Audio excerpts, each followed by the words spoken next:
Вітаю спадарства. Гэта канал Аба, літаратура і кава рубрыка, у якой мы сустракаемся з беларускімі пісьменнікамі у зуме, задаем ім пытанні і вельмі утульна размаўляем. Сёння у нас у гасцях Тацяна Заміроўская, беларуская журналістка і пісьменніца. Вітаем, Тацяна. Прывітанне.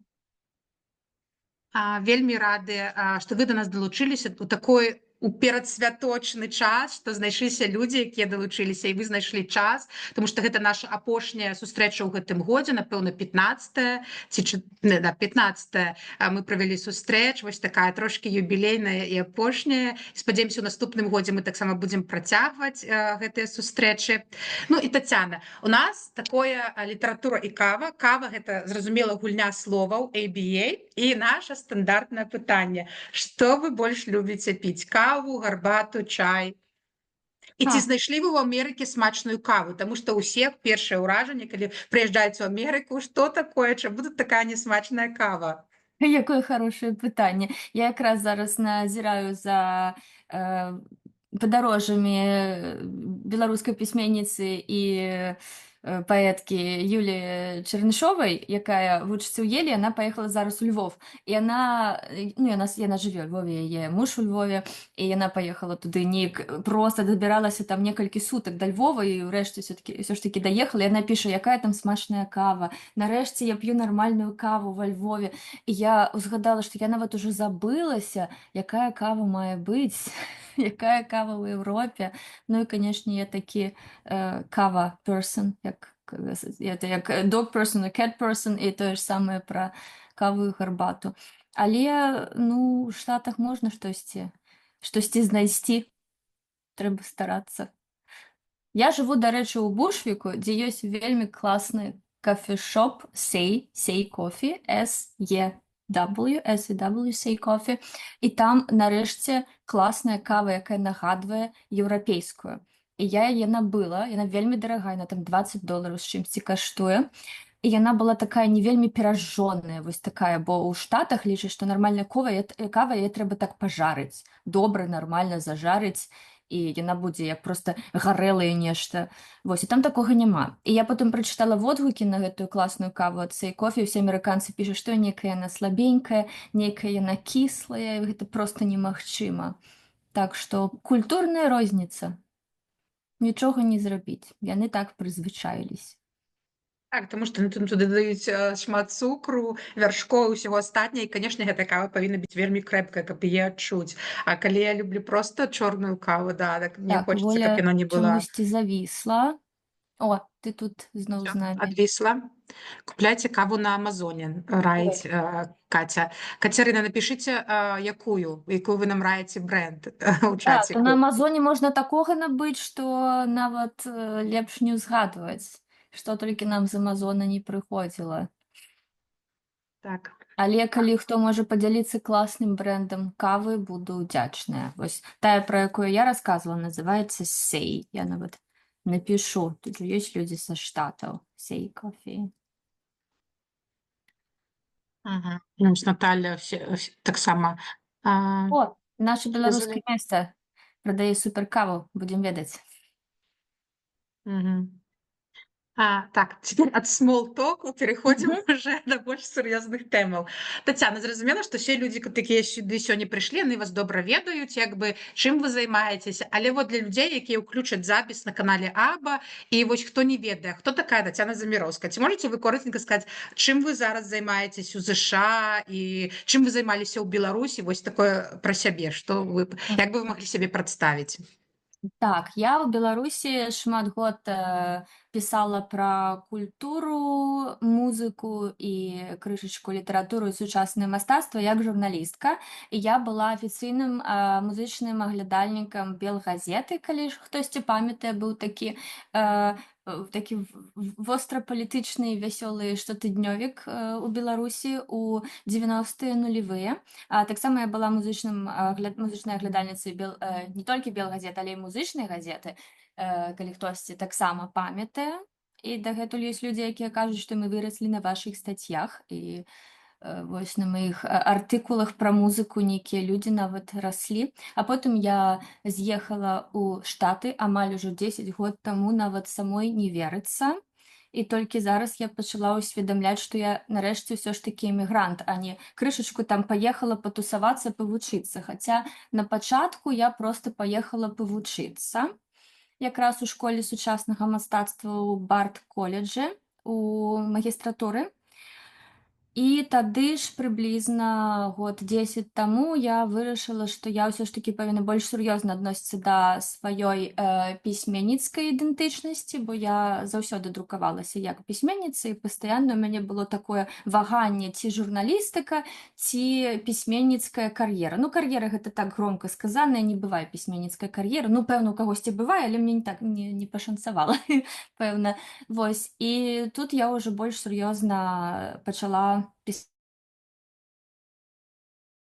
складаных апавяданняў на рускай мове, напісала раман на рускай мове, але там шмат ёсць пра Беларусь, канечне, пра што мне пісаць, пра Расію нічога пра я не ведаю, пра Беларусь. Гэты раман выйшаў у выдавецтве Елены Шубінай у Маскве. Класнае выдавецтва, і Шубіна класная, дарэчы. І стаў бестселерам у Расіі, што таксама смешна, літаральна перад вайной, перад уварваннем Расіі ў Украіну.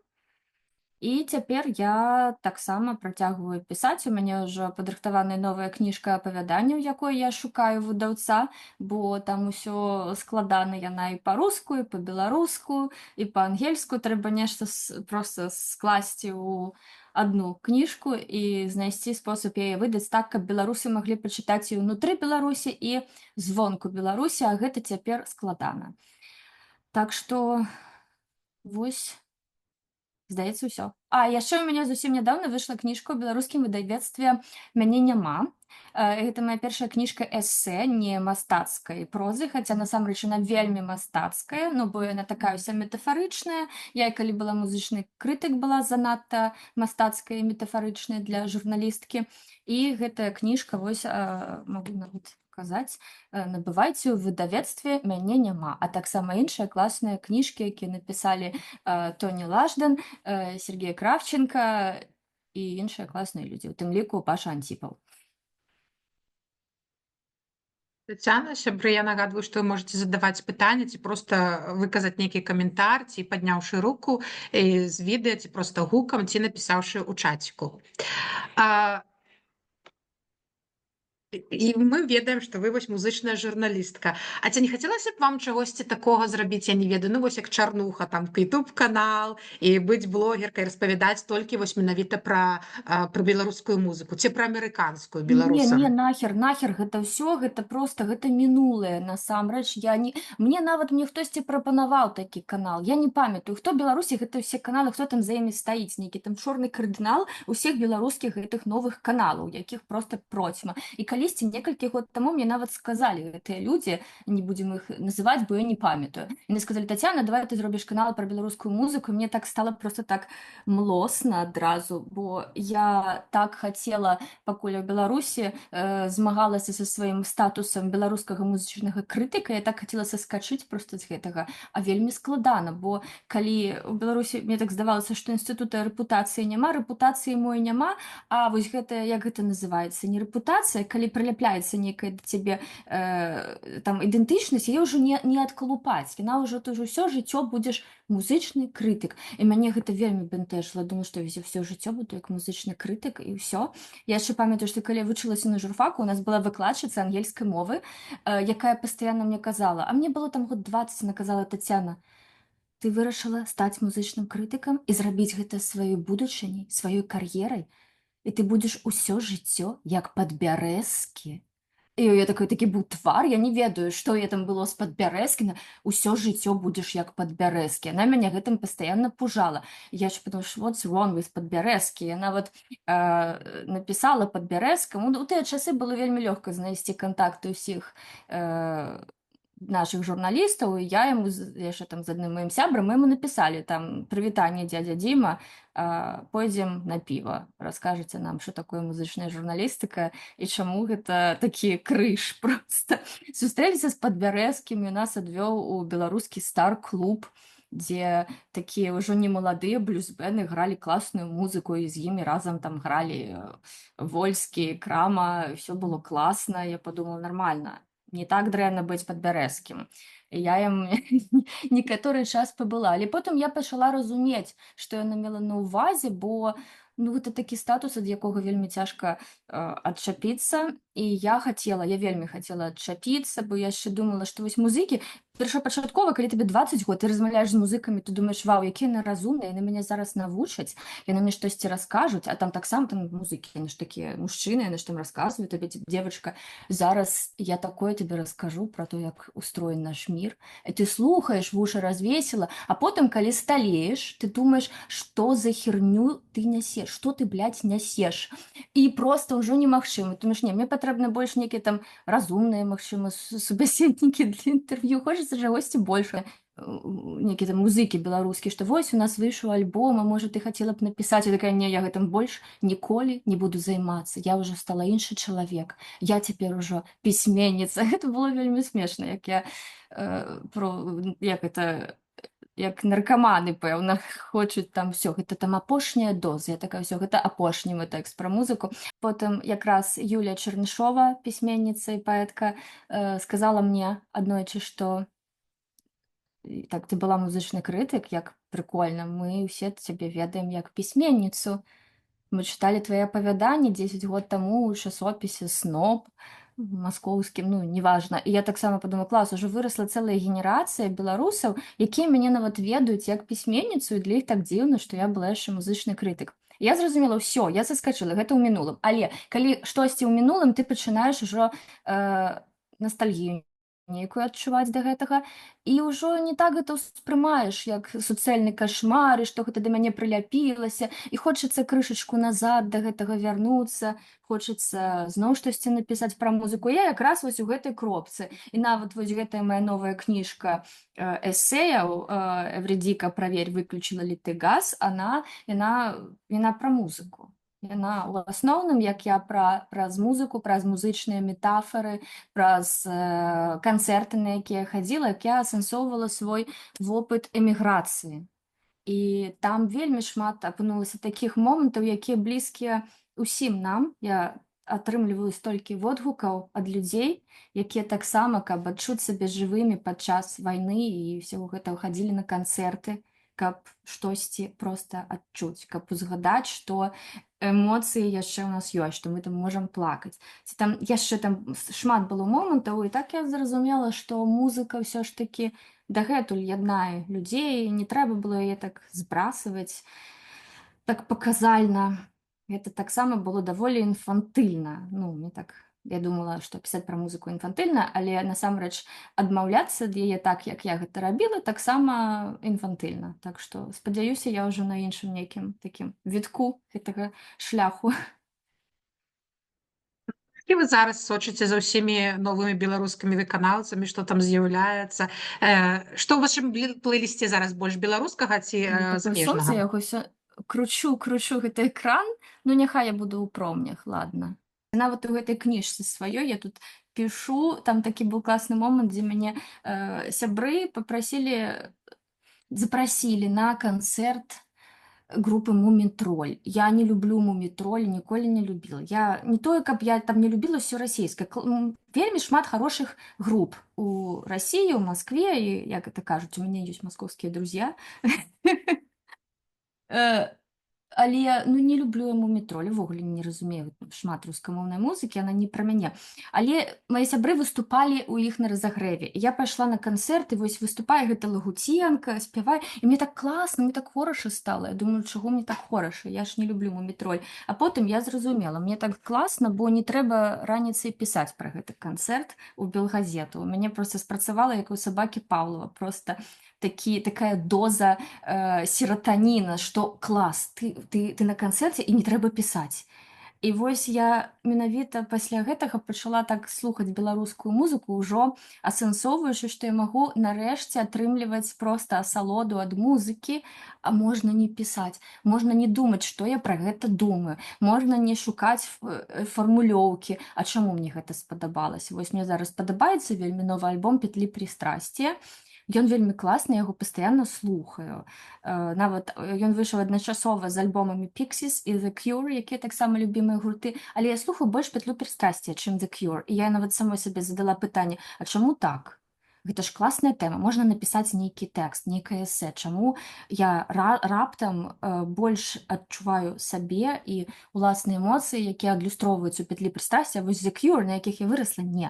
Чаму? А потым падумала, да, якая розніца, чаму? Галоўнае, што я штосьці адчуваю.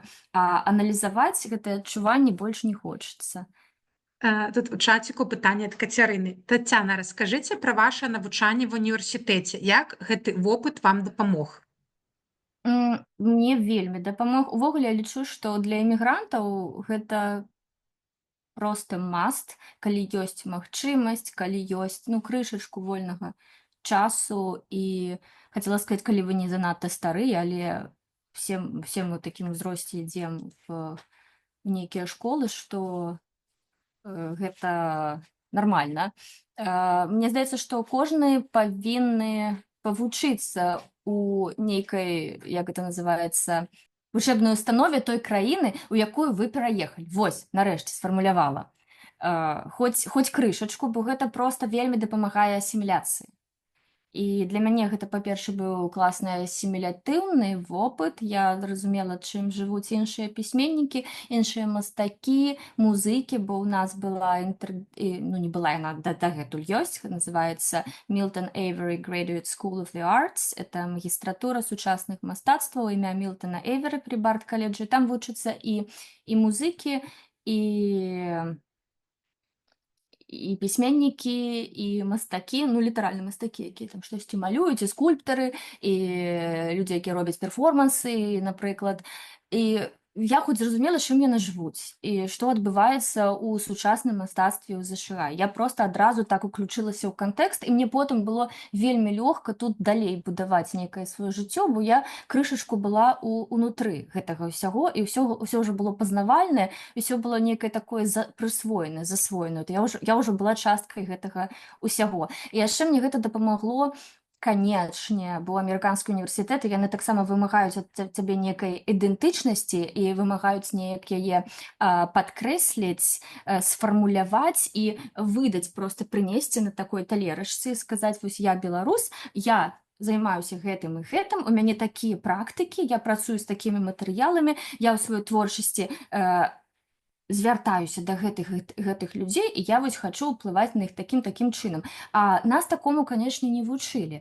У нас нават калі, я не ведаю, я не вучылася ні ў якіх там літінстытутах, там літаратурных кружках, я на гэта ўсё не хадзіла. Але мне так падаецца, што нават тыя, хто хадзілі, іх не вучылі рабіць тое, што называецца artistic statement, і неяк больш-менш так артыкулявана вызначаць тое, чым яны займаюцца. І вось гэтая навука была для мяне вельмі, вельмі цэннай, бо я проста наўгад штосьці рабіла вельмі інтуітыўна, і я не разумела, што я раблю і для чаго.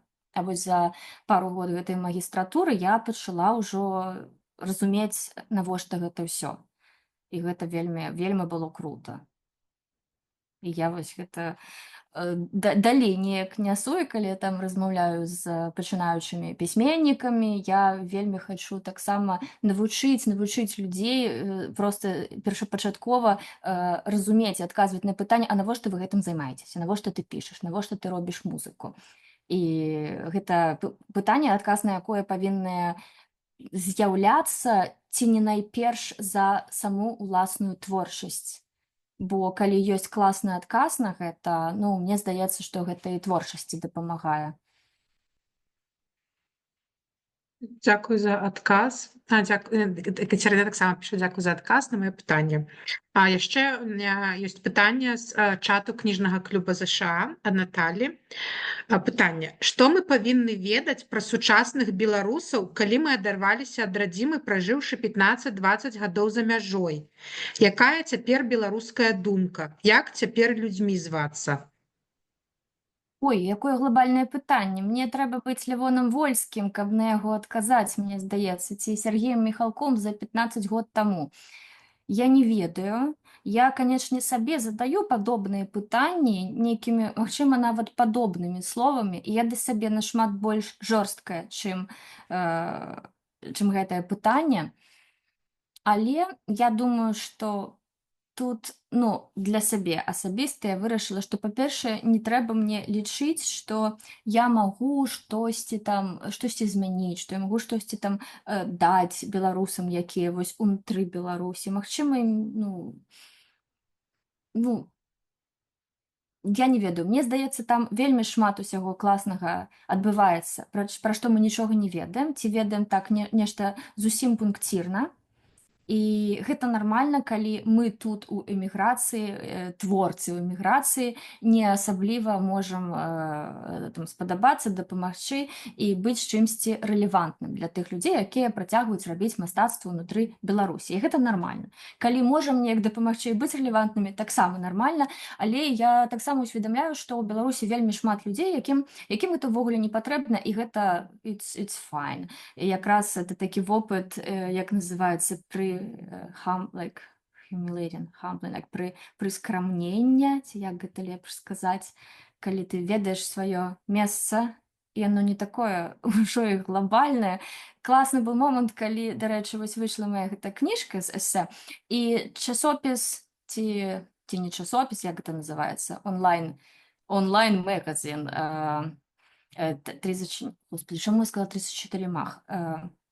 Сецідожак любимый, яны надрукавалі маленечкі там кавалачак і звычайна, як звычайно, у сваім стылі написали: белоруска минчанка переехала в Нью-Йорк и сейчас вам расскажет, почем там грибы, лисички в магазинах. Минчанка переехала в Нью-Йорк и расскажет, почем грибы в магазинах.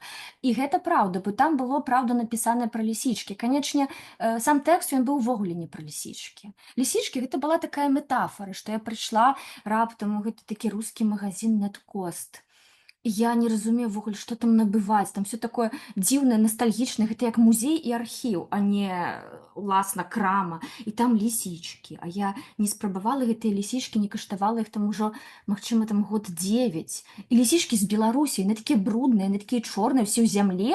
Яны з Беларусі неяк экспартавалі гэтыя лісічкі, там беларуская зямелька. Ты просто сашкрабаеш беларускую зямлю з лісічак і просто сырымі іх сядзіш, еш і рыдаеш.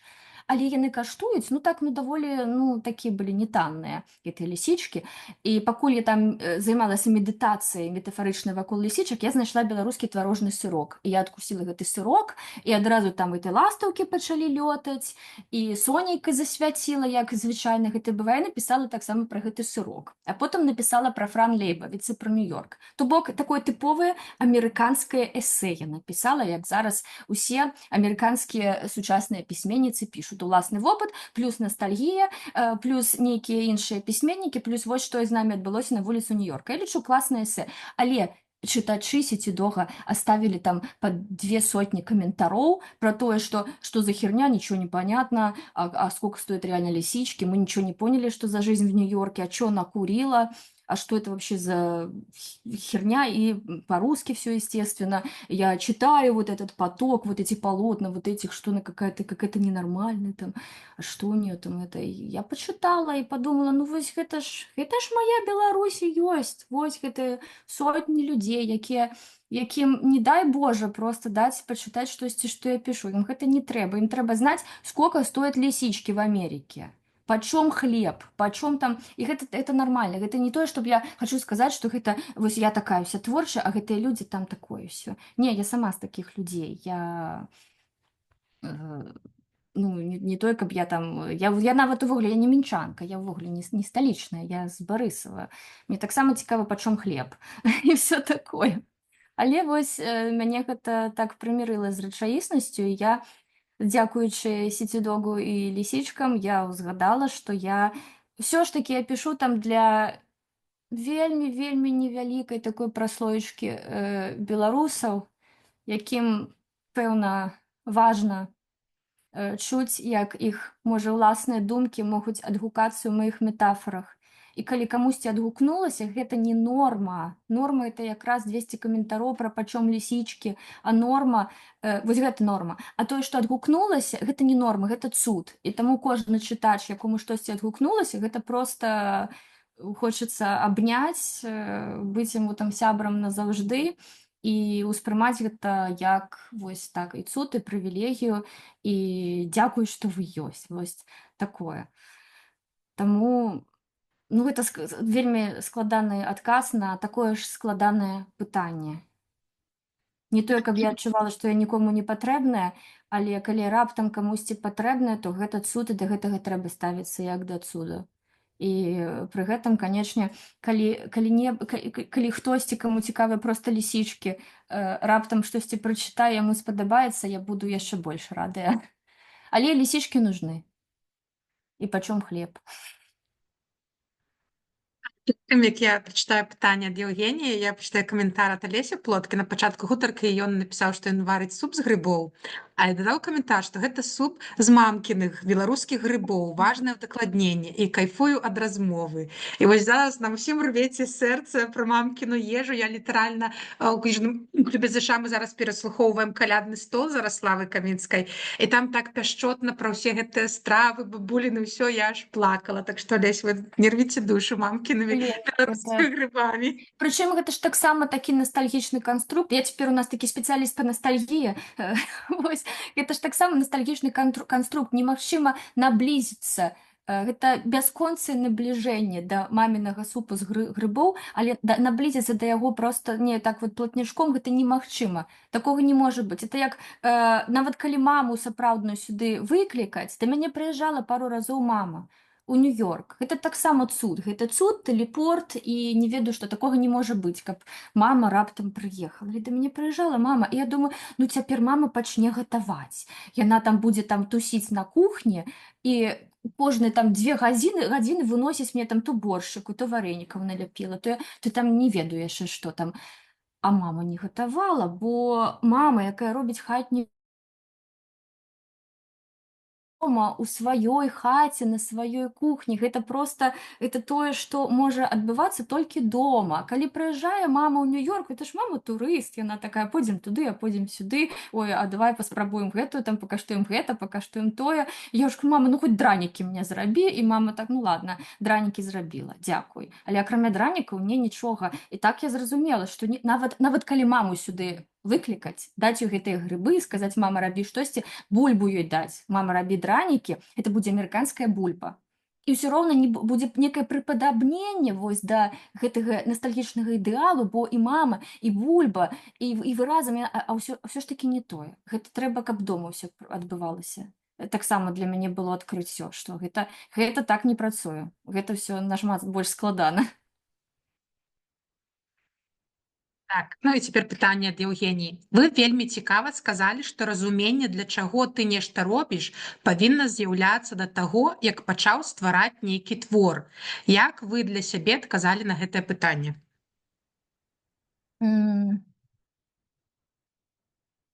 А я цяпер, мне здаецца, якраз перад тым, як напісаць штосьці, я задаю сваё пытанне, што я хачу зрабіць і што я хачу змяніць, і з якога канкрэтна тыпу болю я сыходжу, каб не гэты боль там уталіць, зрабіць яго такім крыху больш прымальным.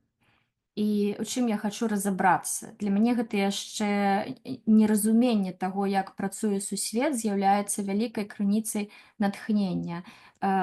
Ну, вось на прыкладах я якраз нядаўна агучвала адно сваё з такіх нядаўніх апавяданняў на славісцкім мерапрыемстве асеіст. Тут вось ёсць Сергей Шупа, які быў сведкам гэтага. Это апавяданне вельмі ў маім духу пра штучны інтэлект, пра гэтую сабаку робота, пра будучыню, пра тое, як нейкая такая пажылая прафесарка замовіла сабе сабаку робота, каб ён расклаў велізарную бібліятэку яе памерлага мужа, але робот паламаўся, і яна піша бясконцыя лісты ў службу падтрымкі, і ніхто не адказвае, бо там цяпер штучны інтэлект, там проста нейкія тыпавыя адказы. І хочацца паразмаўляць з жывым чалавекам. Апавяданне называецца «Ці магу я паразмаўляць з жывым чалавекам?». Але потым яно пачынае неяк раскручвацца ў канкрэтную гісторыю майго дзядулі. Беларускага майго дзядулі, які ўсё жыццё быў тутэйшым, ніколі не з'язджаў з роднай вёскі сваёй. Канечне, пры гэтым ён жыў у шматлікіх розных краінах, пачынаючы ад там і крыху было і незалежнай Беларусі, і савецкай Расіі, і Савецкі Саюз, а потым і Польшча, канешне, бо гэта была заходняя Беларусь, а потым акупацыя, а потым зноў Савецкі Саюз, то бок ён шмат краінаў змяніў, сядзеў у адной маленькай гэтай сваёй вёсачцы Клюкоўцы, якой нават на карце няма, немагчыма нідзе знайсці, бо яе нават праз яе дарогі не праходзіць. Гэта такі тупічок на мяжы з Польшай. І вось мэта моя была напісаць якраз пра дзядулю і самой сабе адказаць на пытанне, чаму ён не хацеў ісці на вайну. Чаму, калі скончылася акупацыя, яму сказалі, ідзі там дабівай ворага, дабівай Гітлера, ён не хацеў нікога дабіваць. Ён хацеў, каб яго адчапіліся, каб ён проста нармальна жыў. І ва ўсіх дзядулі былі героі, пусть калі я была маленькая, усе там расказвалі, там хтосьці у кагосьці ваяваў, у мяне ніхто не ваяваў. Мой дзядуля не хацеў ваяваць. Але не таму, што ён быў такі for peace, як моя беларуская фамілія, за міроўскі, за мір, не, ён быў, просто не хацеў. І мне было, вось, я не магла разабрацца. А вось цяпер, зараз, калі ўжо пачалася вайна, і ўсё гэта, я разабралася, як гэта працуе. І мне хацелася пра гэта напісаць, але не з мінулага, а з будучыні. Вось у мяне была такая звышзадача напісаць сайфайнае апавяданне пра будучыню, але ўкласці вось гэты вопыт мінулага, прычым не мой голас, а дзядулін голас, укласці ў будучыню. І адказаць сабе на пытанне, ці істотна, што ён не пайшоў на вайну, што яго не забілі, што нарадзілася я праз гэта.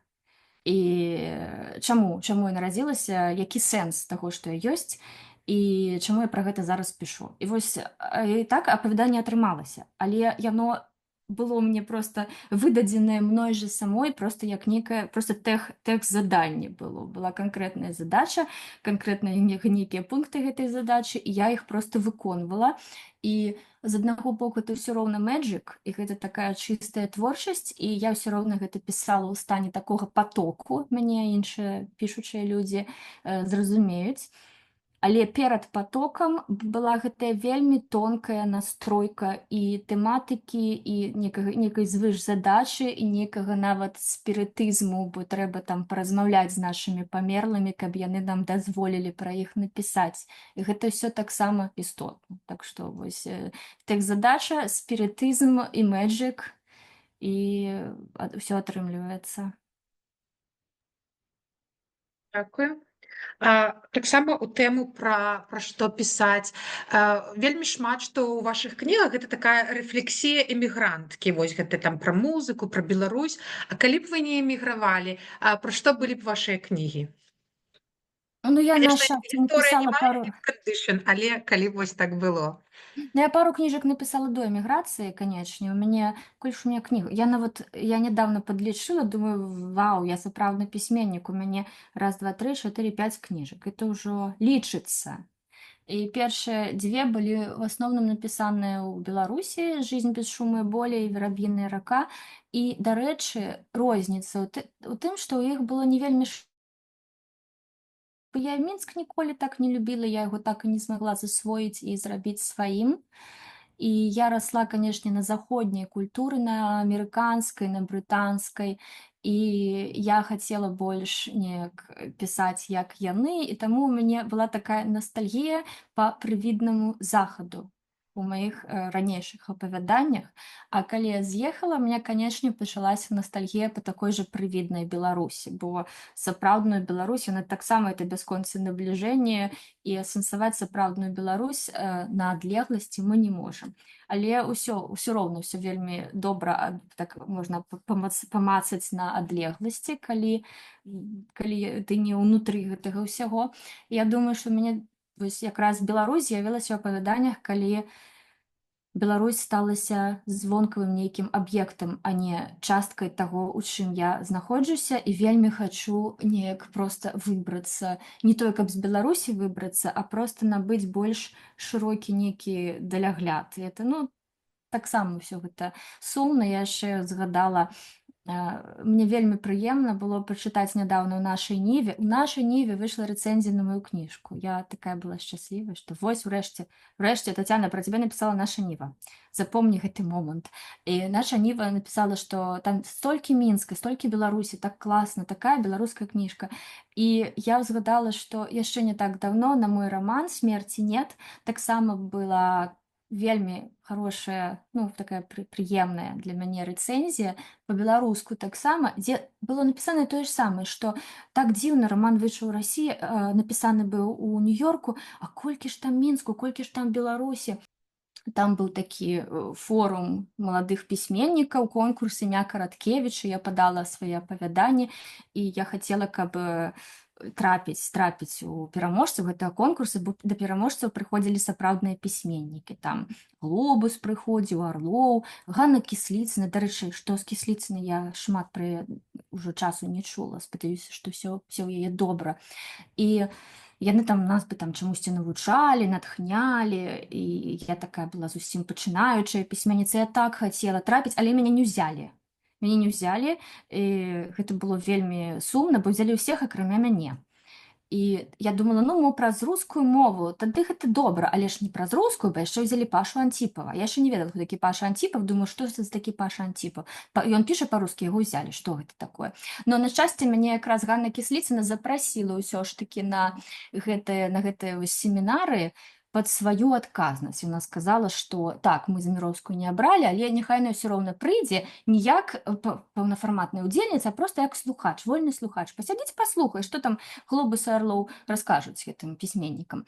І я ёй за гэта вельмі ўдзячна. Я як такі аўтсайдер, проста андердог, прыйшла там, сядзела у там нейкім куточку. І ў пэўны момант я спыталася, чаму мяне не ўзялі. І ўсе сказалі, праз рускую мову. Ну, я такая, нармальна, канешне. Гэта окей. Але чаму вось Антіпаў? Яны кажуць, а ў Антіпава ёсць пра Мінск. А ў цябе нічога ні пра Беларусь, ні пра Мінск. І вось тут мне стала так балюча.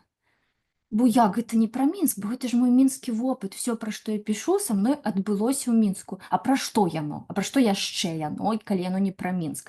І вось там было балюча, калі нават праз 20 год пра гэта так красамоўна узгадваю.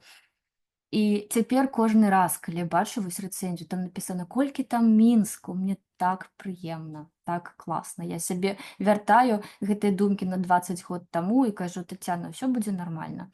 Вось, настане будучыня, у тваіх раманах паўсюль будзе Мінск, а Паша Антіпаў стане тваім выдаўцом і выдасць тваю кніжку пра Мінск.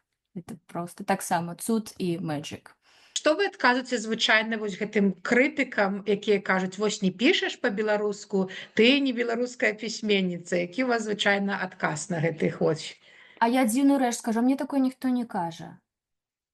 Ну, мне складана ўявіць чалавека, які скажа, ты пішаш па-руску, ты не беларуская пісьменніца. Ну, магчыма, гэта калі ёсць людзі, якія так могуць сказаць, гэта людзі, якія ўвогуле ну зусім мяне не ведаюць, якія проста там наўгад штосьці там ляпнулі, але з імі тады не будзе ніякай нагоды дачыняцца і размаўляць, таму у мяне нават няма падрыхтаванага нейкага адказу на гэта пытанне. Чыста тэхнічна, канешне, мы з гэтымі праблемамі сустракаемся. Мы рускамоўныя беларускія пісьменнікі, напрыклад, вось на той жа славіцкай гэтай мета-тусоўцы ACS в Бостоне. Я хадзіла на панель бібліятэкарскую панель, дзе яны размаўлялі у тым ліку пра беларускія кніжкі. Я задала там гэтае пытанне пра тое, чаму і што з гэтым рабіць. І магчыма, нават не тым людзям гэтае пытанне задаю, але ўсё ж таки я не ведаю, каму яго задаваць. Чаму беларускіх рускамоўных пісьменнікаў у міжнародных гэтых бібліятэкарскіх універсітэцкіх каталогах, у бібліятэцы кангрэса, у бібліятэцы там Еля, Гарварда катэгарызуюць як рускіх, бо яны выдаліся ў рускім выдавецтве на рускай мове. Там, ну, это можа быць і я, і Саша Філіпенка. І, дарэчы, я не ведаю, Алексеевич таксама ж все ж таки выдавецтва «Время», хоць і Пастернак ён наш беларус, але ўсё ж таки рускае выдавецтва. І што з гэтым рабіць, і як можна неяк адчапіць, вось, ну, так дэкаланізаваць нават бібліятэкарскі падыход і узгадаць пра тое, што па-руску таксама беларуская літаратура бывае. І такая проста узнялася такая дыскусія, усе так проста горача гэта абмяркоўвалі. Я зразумела, што я проста кранула такі балючы нерв, і ўсім гэта вельмі зараз істотна, і ўсе пра гэта думаюць. І я вельмі шчаслівая, што пасля гэтай размовы у Гарвардзе і ў бібліятэцы кангрэса памянялі мяне ў каталожных гэтых картачках. Все ж таки гэта можна было зрабіць, і напісалі, што я беларуская пісьменніца. Таму ўсё, калі што, я буду казаць адваліць, у бібліятэцы кангрэса беларуская пісьменніца, это напісана. Все задокументаванае. У меня і справка есть.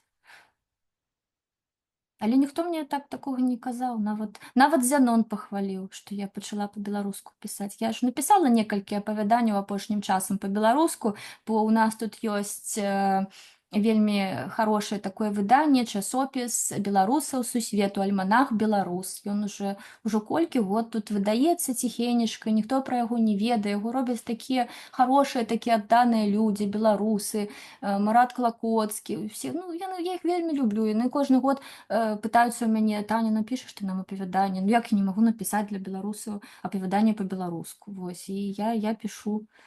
І не так гэта ўсё катэгарычна, як мне раней казалася, здавалася, што гэта такі будзе нейкі такі прыжок, проста які там ператварылася ў беларускамоўную пісьменніцу. Насамрэч, мова гэта такая, ну, таксама штучны канструкт. Можна і па-ангельску напісаць, і па-беларуску, і па-расейску. Для мяне гэта ўсё. Хаця не, ёсць розніца. Калі пішу па-расейску, я пішу на такім generic Russian. Гэта расейскі, які будзе вельмі падыходзіць да пераводу, да перакладу. Я пішу на расійскай мове, якую будзе лёгка перакласці на беларускую. Калі я пішу па-беларуску, гэта ўсё ж такі іншыя адчуванні. І я не думаю пра пераклад, я больш паглыбляюся ў тэкст. Так што, не ведаю, карацей, беларускі пісьменнік, няхай не заўсёды не ўсё пішу па-беларуску, але гэта таксама такое пытанне з 90-х яшчэ мне здавалася заўсёды. Ну, 90 яшчэ можна было так сказаць, па які ж ён беларус, што ён піша па-руску. А цяпер усё больш флюіднае. А я не ведаю, дарэчы, ці ёсць у вас пераклады на ангельскую? І ўвогуле, калі яны ёсць, там, ці будуць, ці там думалі, як вы думаеце, наколькі яны адгукнуцца, там, ну, шмат пра Беларусь, там, пра ўсё, наколькі амерыканцы б зразумелі, пра што гэтыя кнігі? Ёсць у мяне пераклады ў некалькі, канечне. Ёсць уласнаручныя пераклады, ёсць мастацкія пераклады, якія рабілі Фіона Белл. Вельмі яна мне падабаецца, класная перакладчыца, амерыканская. І Юля Мейтава з Бостона. Яна арыгінальна з Расіі, але таксама вельмі хорошая перакладчыца. Яна перакладала украінскіх пісьменнікаў Маріну і Сергея Дзіченка на ангельскую. І я, на шчасце, паколькі жанр мой усё ж такі метафізічны сай-фай, я не вельмі думаю пра тое, ці павінна там быць Беларусь у маіх тэкстах, што яны зразумеюць. Там яно вельмі універсальнае, як я казала, што я ўсё ж такі гадавалася на амерыканскай літаратуры, і мне нават прасцей, калі мае апавяданні людзі чытаюць як проста апавяданні, насамрэч яны сапраўды проста апавяданні. Там няма такого, ну, канешне, в гэтым апавяданні пра дзядулю там зразумела, што гутарка ідзе, канечне, пра Беларусь. Але ў астатніх там вельмі такія шырокія тэмы, і хутчэй мне наадварот з гэтым бывае складана, бо вось нядаўна я прыязджала ў Ельскі універсітэт на семінар Курэйчыка. Ён там выкладае пратэснае мастацтва. Андрэй Курэйчык, ён запрасіў мяне і Дар'ю Жук расказаць штосьці студэнтам. І студэнты прачыталі некалькі маіх апавяданняў, прачыталі апавяданне пра lockdown experience in Brooklyn.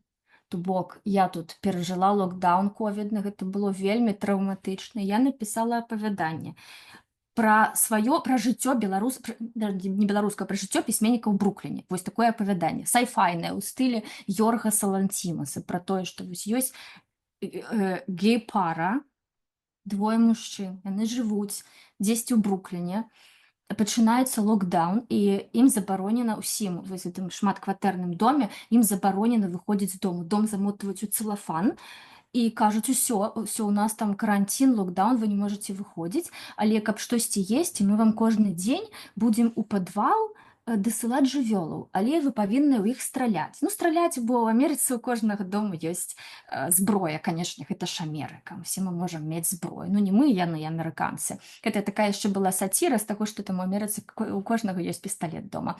Вось. І кожны дзень гэтыя людзі бедныя, суседзі, яны ходзяць проста на паляванне, дзікае паляванне, яны спускаюцца ў падвал, і яны там палююць на жывёлаў. І калі камусьці з іх вельмі шкада жывёлу, там кароўка нейкая такая выходзіць, ідзе па падвалу. Калі ты не застрэліш кароўку, то табе проста 3 дні не будуць дасылаць новых жывёлаў, і весь дом будзе галадаць з-за таго, што табе стала шкада кароўку. І вось гэтыя нашы героі, адзін з іх веган. Ён не можа, ён кажа, можа, там ёсць нейкія там ягады, нейкія там падвале. Ягад няма, бо няма сонца, хларафілу няма. Расказ называецца «Хларафіл». І яму ягоны партнер кажа, ну давай я табе курыцу, просто прыстралю курыцу, гэта ж пратэін. Ну ты курыцу мо з'еш? Ён кажа, ну можа, ну не ведаю. Ён ідзе забіваць яму курыцу ў падвал. І бачыць, качка выходзіць, такая нягеглая, яна там нешта там ідзе так вось, ну качачка, там дзюбка, там вочкі такія круглыя. Ён не забіў качку. І 3 дні суседзі галадаюць з-за яго, што ён качку не забіў. Карацей, вось такая завязка расказу. Йоргас Ланцімас муві, літаральна, і дзікі жудасны сюррэалізм. Студэнты Еля мне кажуць, такое хорошае апавяданне пра таталітарызм, пра Лукашэнку, пра то, як складана беларусам вось жыць, пра турму, пра калонію, там пра акрэсціны. І я такая, вы што, гэта маё жыццё ў Брукліне, гэта не акрэсціна, гэта не таталітарызм, а яны не могуць, яны ўжо ўбачылі там акрэсціна, яны ўбачылі там беларускія турмы, убачылі Лукашэнку, дыктатуру і таталітарызм, бо я беларуская пісьменніца, пра што яшчэ я тут буду пісаць? Як это, я тут жыву ў Брукліне і не пішу пра таталітарызм. А вось бывае і так. Таму вось хутчэй адваротная бывае праблема. Расказаць пра Беларусь лёгка. Але калі раптам я напісала штосьці не пра Беларусь, усё роўна яно будзе, асабліва ў акадэмічнай суполцы, чытацца, будуць вычытвацца нейкія патаемныя сэнсы пра таталітарызм і дыктатуру. Бо ў сям'і бацька і мама размаўлялі па-руску, гэта моя мова, я яе вывучыла, mother tongue, вось гэта вось усё. І, канешне, на ёй нашмат прасцей, бо беларуская ў мяне была не засвоеная, а вывучаная, як і ангельская. Вось гэтыя 2 мовы неяк адначасова я засвоіла літаратурнай мовай, маю на ўвазе. Там з бабуляй у вёсцы, канешне, размаўляць прыходзілася па-беларуску, але гэта было размоўная беларуская, але літаратурную беларускую я вывучыла, як і ангельскую там, калі была падлеткам. І так я таксама заўсёды адказвала, што мне проста на рускай прасцей, і таму я пішу па-руску. Але калі я апынулася ў эміграцыі, я зразумела, што руская моя мова пачала неяк развальвацца, яна пачала расслаівацца на часткі, яна стала менш рускай, яна стала больш акцэнтавана. Яна і раней была насамрэч акцэнтнай. Мы ўсе беларусы, ну не пішам чыста па-руску. У нас свая руская мова. Вы ж ведаеце гэта там пра шуфлядку з сабойку, байку. У нас столькі ёсць рускіх словаў, якія мы думаем, што яны рускія, але ў сапраўднай в рускай мове гэтых словаў няма. Яны ёсць толькі ў нашай беларускай рускай мове. Я перажывала, што ангельская мова паўплывае на рускую і што гэта будзе. Мне гэта спадабалася. Бо я заўсёды там Набокава любіла, напрыклад, такая: о, я хутка стану як Набокаў. У мяне таксама не руская мова, а некая херня, просто такая дзіўная атрымліваецца. Клас, мне класна, супер. Я пішу там не на рускай, а на беларускай эмігранцкай рускай.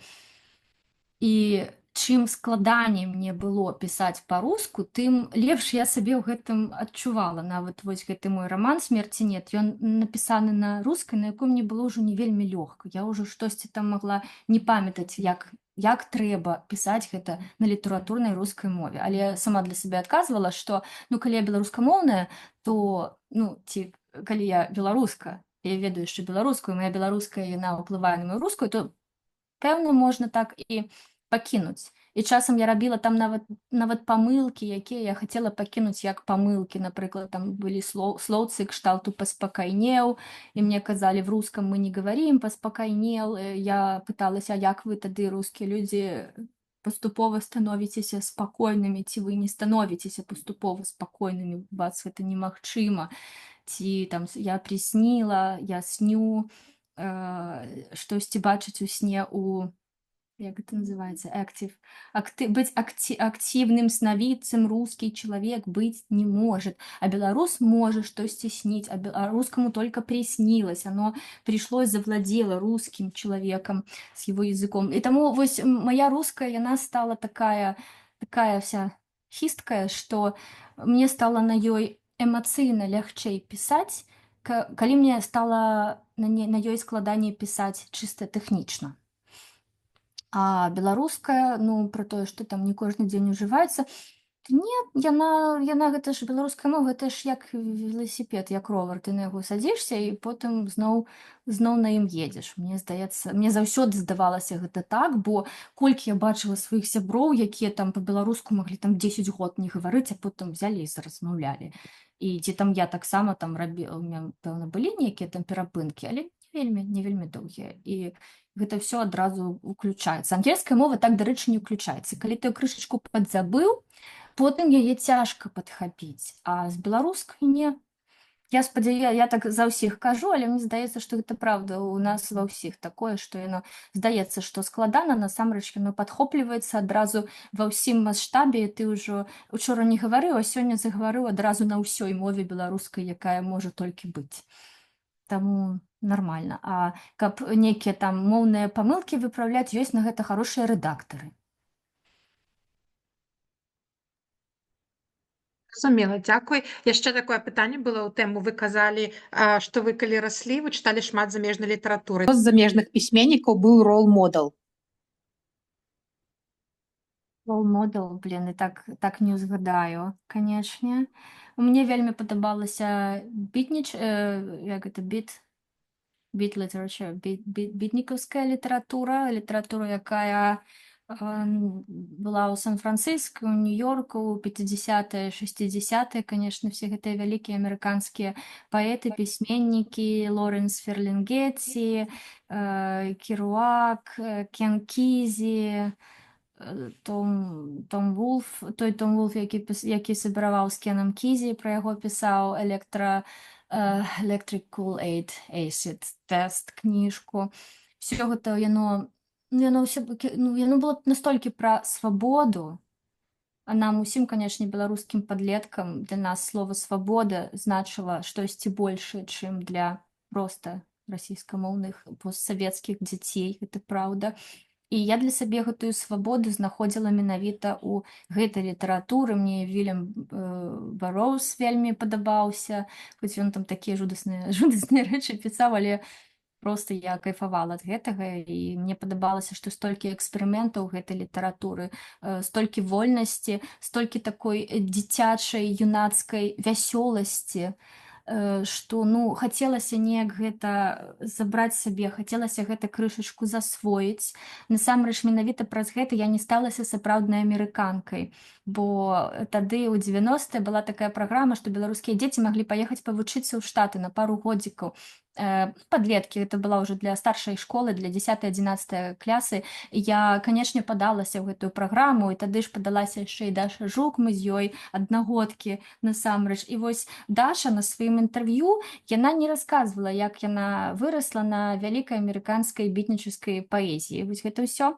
А я, канешне, расказвала. Я казала: ой, мне так Керуак падабаецца. Ой, такія класныя вершы Алена Гінзберга. Я просто фанатка. Хацеце, я буду просто цытаваць. Ой, Кенкізі мой любімы пісьменнік. І нават не палёт над гнездом кукушкі, а Sometimes a Great Notion пра гэтых лесарубаў, пра страйк лесарубаў.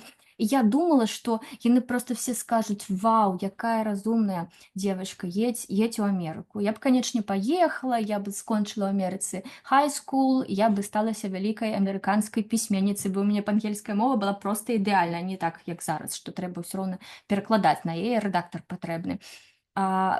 А мне сказали: ой, так это же все про наркотики. Тебе, певно, ти любиш наркотики, так? А я, що ти ж Борисовська школа, ну які наркотики? Я кажу, я навіть не ведаю, що таке наркотики. Це класна, велика література, яка відчиняє межі нашої свідомості. Це ж яна про те, як поширення нашого усприймання, break on through to the other side, Джим Моррисон. Я таке: о, Джим Моррисон, ну, усприймання поширить. Ну, зрозуміло, будеш там наркоманкой в Штатах. Не поедешь. И не поехала я про свою любоў да вялікай амерыканскай літаратуры. Пэўна, тады мне вельмі хацелася пісаць у падобным жанры, не просто там фантастыку, там пра нейкія касмічныя ракеты, а вось там эка-фантастыка, як у Саймака, горад. Мне вельмі падабаўся гэты жанр, я шмат у ім сама пішу, ці там пра штучны інтэлект. І так што я думаю, што у выніку у мяне якраз атрымаўся мікс такой гаротнай беларушчыны з уплывам якраз такі такой прывіднай перакладзенай амерыканскай параноідальнай фантастыкі і вось гэтай біт літаратуры, біт паэзіі. І музыка таксама да гэтага вельмі прыстасоўваецца. Там тая ж Паці Сміт, яна ж не толькі музыка, яна першапачаткова паэтка, яна і пераехала ў Нью-Йорк не для таго, каб стаць вялікай, там, як кажуць пра яе бабушка, панк-року, а каб стаць менавіта паэткай.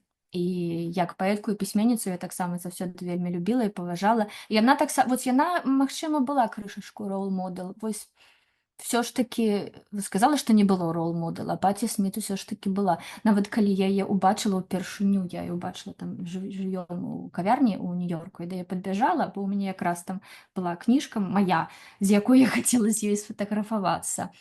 І потым я даволі шмат сустракала ў Нью-Йорку, якраз у тыя моманты, калі ў мяне ў руках была моя кніжка. Таму у мяне ёсць фоткі 3 маіх кніжак са мной і з Паці Сміт. Але гэта іншая гісторыя. Я да яе падбяжала, я так просто набіраю рот просто паветра, каб штосьці ёй сказаць. І я думала, што я ёй скажу там: Паці, я такая ваша фанатка, а я музычны крытык з Беларусі. А я просто адкрываю рот, і з мяне, знутры мяне штосьці кажа: Паці, а я таксама пісьменніца, а я таксама прыехала ў Нью-Йорк, каб стаць пісьменніцай. І яна так адразу: о, девочка, там абнімемся. Ну, і я зразумела, што, ну, пэўна, сядзела штосьці такое ў мяне, што вось сработала гэтая штука. Не я музычная журналістка, якая любіць вашу музыку, а я таксама пісьменніца, якая прыехала ў Нью-Йорк, каб пісаць. Бо Паці прыехала менавіта так.